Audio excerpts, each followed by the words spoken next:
भोलेनाथ की बारात पहुंच गई। अगवानी का रुपया दिया गया और जो ही अगवानी लेने का नंबर आया, हाथी लौटाया, घोड़ा लौटाया, रथ लौटाया। भूत प्रेतों ने हो करके आवाज लगाई, सो कोई हाथी से गिर पड़ो, कोई घोड़ा से गिर पड़ो, कोई रथ में गिर पड़ो। भागे, भागो भागो, बारात में सब हवा है। गांव में बारात आवे ते ललीले न बड़ो आनंद आवत हुए। गुट्टैया मारवे को, धूल उलीचवे को और बरने गारी देवे को। जन कहाँ थे गारी लावत है बरना के लिए। छोटे छोटे बालक आ गए, धूल उलीचना शुरू कर दिया, गाली देना शुरू कर दिया, गुट्टैया मारना शुरू कर दिया। भूत प्रेतों ने जो ही हो करके आवाज लगाई, सारे बालक भागे, भागो भागो भागो। बारात में सब हवा है। कोई कुटलिया में घुस गयो, कोई छत पे चढ़ गयो, काउ ने नाद ओंदाई ले, काउ ने डलिया ओंदाई ले, कोई मैये गोद में कर मम्मी बचाओ, हवा हवा। हाहाकार मचा है सारे नगर में। कर्फ्यू जैसा यातायात बंद, रोड लगी है, पताका लगे हैं। भोलेनाथ बोले नाचना है तो नाच लो। पता लगा नाइन को सब बारात में हुआ आए हैं तो नाइन घबरा गई। हे भगवान, कहूं ठाकुर बीच में न पच जाए तो मैं बीचिया न उतारने पड़े।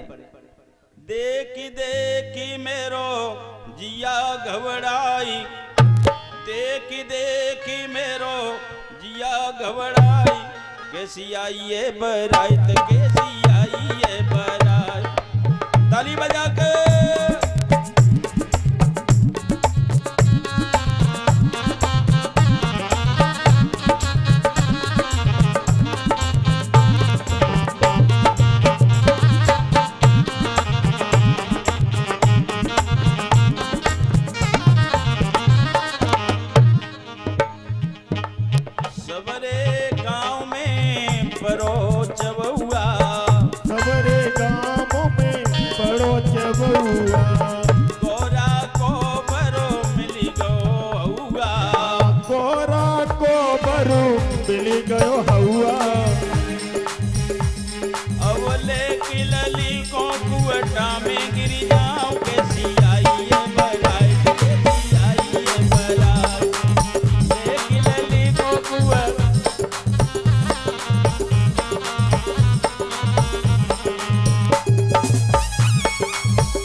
बरना के कोड़ चुचाए रे ओए। डगमग नारी ले जैसे पांचू, डगमग नारी ले जैसे पांचू। दो अखियन से टपकी रहे आंसू, दो ही अखियन से टपकी रहे आंसू। ए दैया मेरो नौआ बच जाए, कैसी आई ये बारात, कैसी आई ये बारात।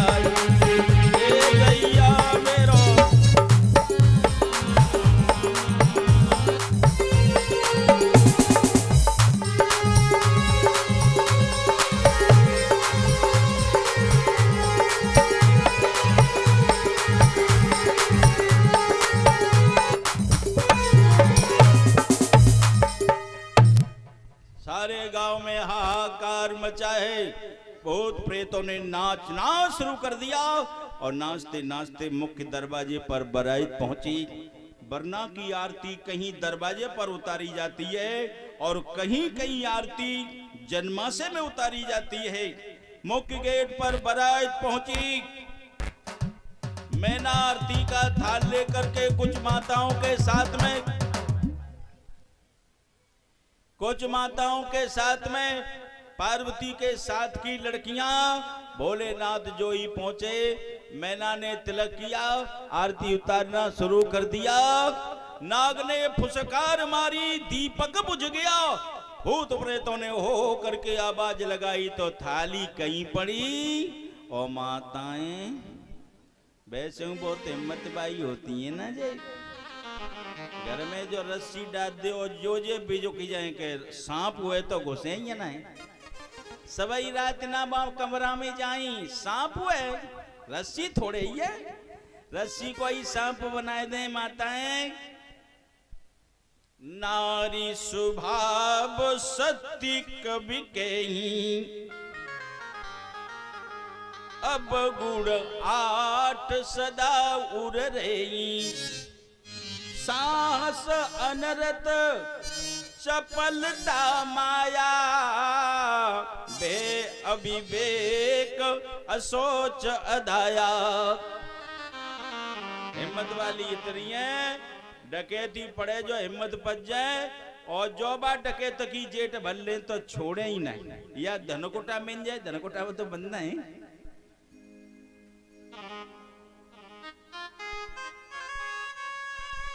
अनरत चपलता चंचलता बहुत ज्यादा चंचलता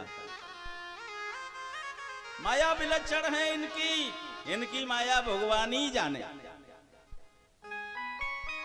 भाई इतना है सर्प रस्सी पड़ी हो घर में तो सर्प मान के न घुसे अविवेक जो कह दे बाई की बात मान ले कान में जो कूं करेगो कहते जिठानी तो काटवे फिर रही है तो बात को मान लो विवेक ना है ज्ञान ना है पड़ोसिन सही कह रही है कि गंत कह रही है काऊ ने कही दई सासु ते ये अलग मालू दे रही है छोटे को हे तू मरी जा रही काम करते कर तो तीसरे दिना तो बर्तन बाने अलग घर में ज्यादा पड़ोसिन को मत आमन दे घर बचानो है तो और नई बहू को कहूँ ज्यादा भेजो मत चुपचाप दबकाए के राखो जो घर बचानो है तो नहीं जे घूमती ना है घर घर पनिया ढार कच जाई 3 दिना में ज्यादा रिश्तेदार नु मत बुलाओ रिश्तेदार कमे ना पत्ता बेऊ आ जाए तो बा सासु की जीवन की कथा बताई जाए अरे जान तो सासु मारी कुड़र का जमाए जान तो बहू के दिमाग में यही भज जाई कि जाने मारी है तो मैं का कम परूंगी बुढ़िया बुड्ढा की जीवन की कथा रिश्तेदार बता जाएगा इसलिए घर में ज्यादा शादी करो चुपचाप पना दे दक्षिणा दे दो ले जाओ आरामते घरे रहियो ध्यान देना माता बहन भाइयों पार्वती के साथ की लड़कियां बोली ऐसो आओ रंगो रंगाओ और बारात ऐसी आइयो हु कर रही है डेरा तंबू तन लियो सो रहियो आरामते रहियो आराम से पार्वती को धमकाया बारात जन्माशय में पहुंची नाई पहुंचा महाराज जी आ रहे हैं महाराज जी का स्वागत भी व्यासपीठ से लल्ला आसन लगा दे बेटा 3 बजे का टाइम है ध्यान देना माता बहन भाइयों नाई ने का दरवाजा तैयार है चलिए भूत प्रेत लेट गए देवताओं को लेकर के भगवान आए दूल्हे राजा को बिठाला गया कहां चौकी पर ब्राह्मणों ने वेद मंत्रों का उच्चारण किया और जो ही वेद मंत्रों का उच्चारण किया माताओं ने दुसाला दबा लिया किसी ने रूमाल दबा लिया ये लड़का महीना 6 महीना मुश्किल से कटेंगे तमाम गालियां दरवाजे पर दी बारात जन्माशय में आ गई मैया मैना ने पार्वती की जेठ मल्ली बारात को लौटाओ शादी नहीं करूंगी तब नारद जी को बुलवाया गया नारद जी ने समझाया पूर्व जन्म की कथा बताई रात के 2 बज गए समझा बुझा के मामला बना लिया अब बारात को दावत खिलाओ तो नाई भेजा गया ए बारातियों तैयार हो जाओ दावत के लिए भोलेनाथ बोले हमारी बारात में कोई भूखा नहीं है सब बेचारे रो रो करके सो गए अब आयो रात के 2 बजे नाई बोला व्यवस्था तुम्हारी खराब थी गड़बड़ न होती तो ऐसा कैसे होता जय हो जोर से बजाओ ना कि जोर से जय हो जय हो जय हो जय हो संत दर्श जे में पातक टरे मैं बहुत दिन से कथा कह रहा हूं 30-35 साल हो गई मुझे महाराज जी जितना सरल मैंने संत नहीं देखे, इतने सरल, इतने बड़े संत होकर के इतनी सरलता।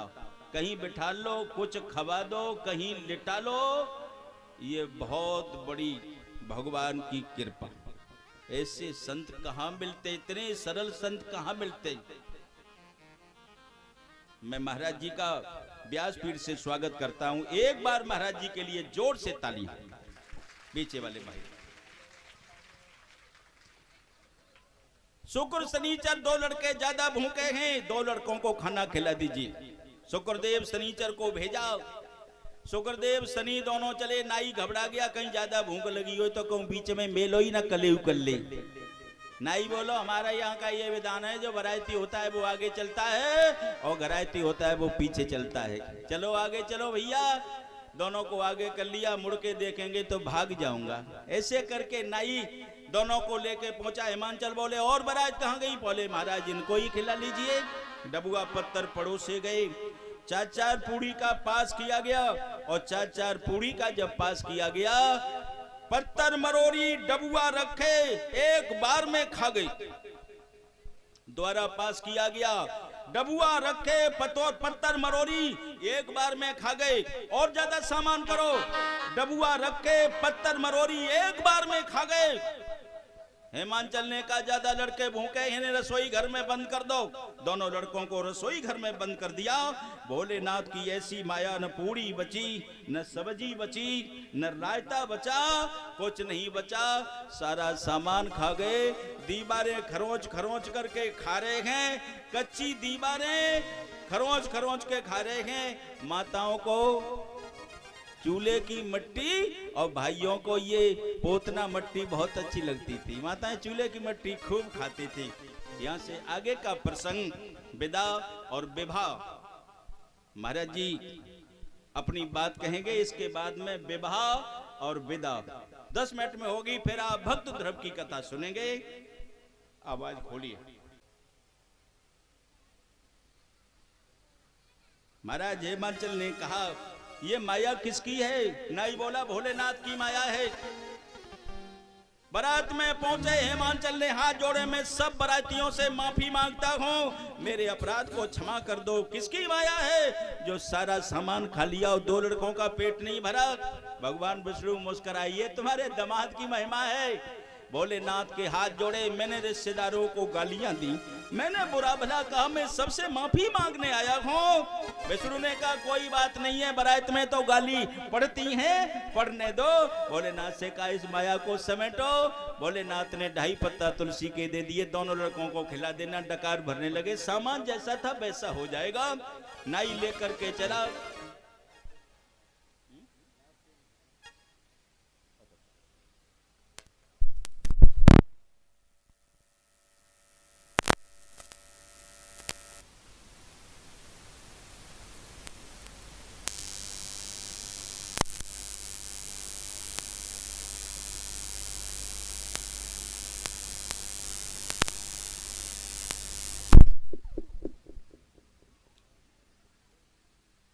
सारी रात भात पहनाया गया।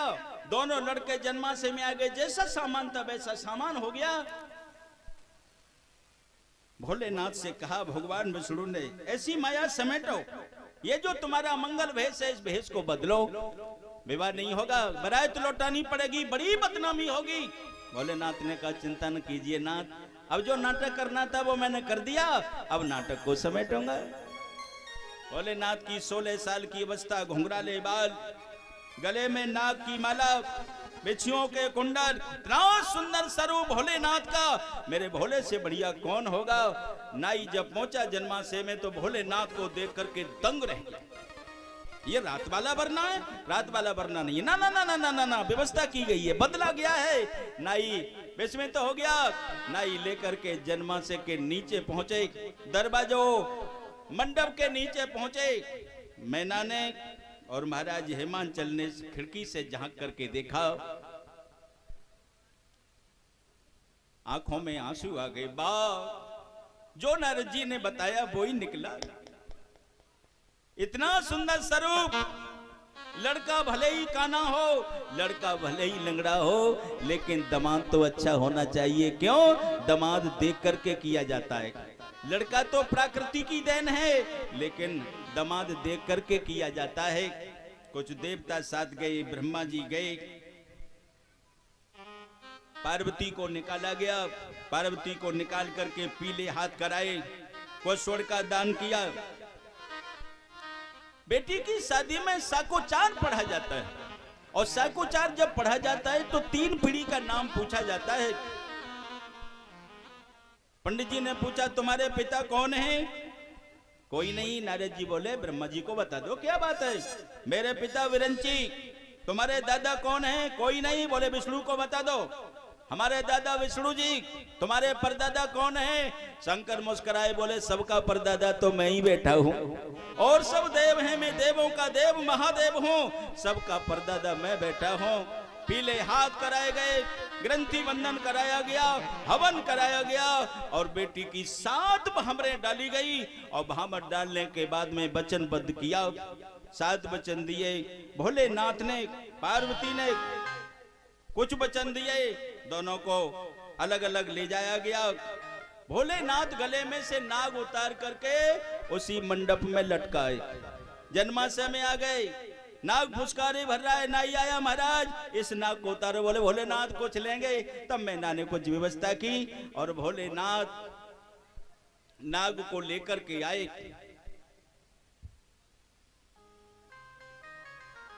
बारात की विदा कर दी गई, और बारात की विदा करने के बाद में बेटी की विदा की जा रही है। और बेटी की जब विदा की जाती है तो बेटी घंटा 2 घंटा पहले से रोना शुरू कर देती है। बेटी धन ऐसा धन है जो बड़ा संजो के रखा जाता है। बेटी की शादी में धान बोए जाते हैं। बेटी धान की तरह होती है, पौध कहीं डाली जाती है, धान कहीं रोपा जाता है। बेटी कहीं पलती और पड़ती है, और कहीं जाके अपना घर बसाती है। बेटी धन दूसरे का धन होता है। बेटी को अपने जीवन में कोई गलती नहीं करनी चाहिए। भाई भाइयों में झगड़ा हो, पिता बेटे में झगड़ा हो, लेकिन बेटी को कुछ कहना नहीं चाहिए। बेटी सबकी प्यारी होनी चाहिए। बेटी जब विदा होती है